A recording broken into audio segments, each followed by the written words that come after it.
दिनांक 5 जानेवारी 2024 ला वर्धा जिल्ह्याचे खासदार माननीय रामदासजी तडस यांना पारधी समाजाच्या वतीने निवेदन देण्यात आले। जिल्ह्यातील पारधी समाजावर सतत अन्याय होत असून पारधी समाजाच्या बरेच वर्षापासून प्रलंबित मागण्या अजूनपर्यंत पूर्ण झालेल्या नाही।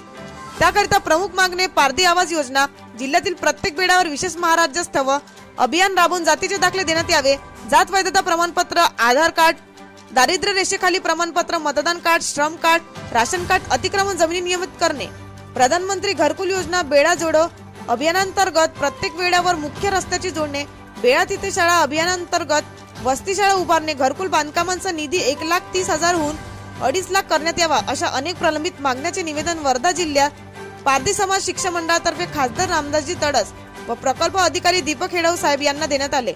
यावेळी बबनराव गोरामन आदिवासी सेवक, महाराष्ट्र शासन पुरस्कृत व संगुनाथ भोसले, जिल्हाध्यक्ष आदिवासी पारधी विकास परिषद अभिचंद्र पवार, इंद्रुराज भोसले, अभिमान पवार, चंदू भोसले, अनंता भोसले, विनोद पवार, धर्मराज भोसले व समस्त पारधी समाज बांधव यावेळी उपस्थित होते।